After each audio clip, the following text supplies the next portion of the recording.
Guwahati test জয়ের জন্য ভারতের প্রয়োজন 522 রান, দক্ষিণ আফ্রিকার প্রয়োজন 8 উইকেট। টেস্টের পঞ্চম দিন দ্বিতীয় টেস্ট ম্যাচ ড্র করতে পারলে সিরিজ জয় নিশ্চিত হবে দক্ষিণ আফ্রিকার।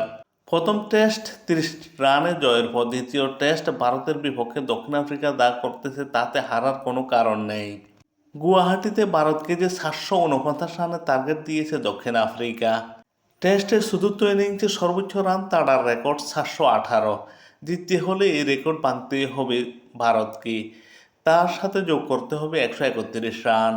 অসম্ভবের দিকে ছুটতে শুরু করে 2 উইকেটে 27 রান তুলে চতুর্থ দিন শেষ করল ভারত। আউট হয়ে গেল জয়সওয়াল ও রাহুল। ম্যাচ বাঁচাতে আগামীকাল শেষ দিন 8 উইকেট নিয়ে সারাদিন শেষ করতে হবে ভারতকে। টেস্ট জয় পরাজয়ের বাইরে ড্র হতে পারে, সেটা হলে বাকি 2 ম্যাচ টেস্ট সিরিজে 1-0 এগিয়ে দক্ষিণ আফ্রিকা।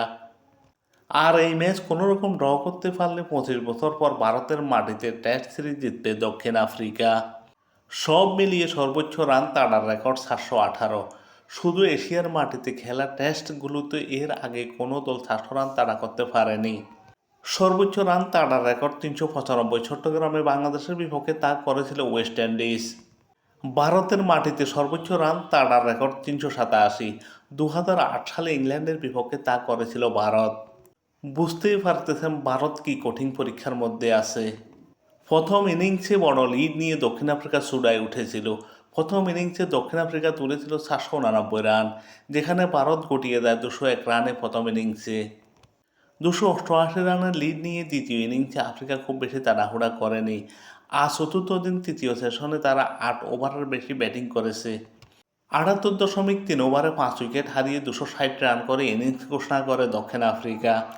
তৃতীয় দিন শেষে দক্ষিণ আফ্রিকার লিড দাঁড়িয়েছিল 314 রান।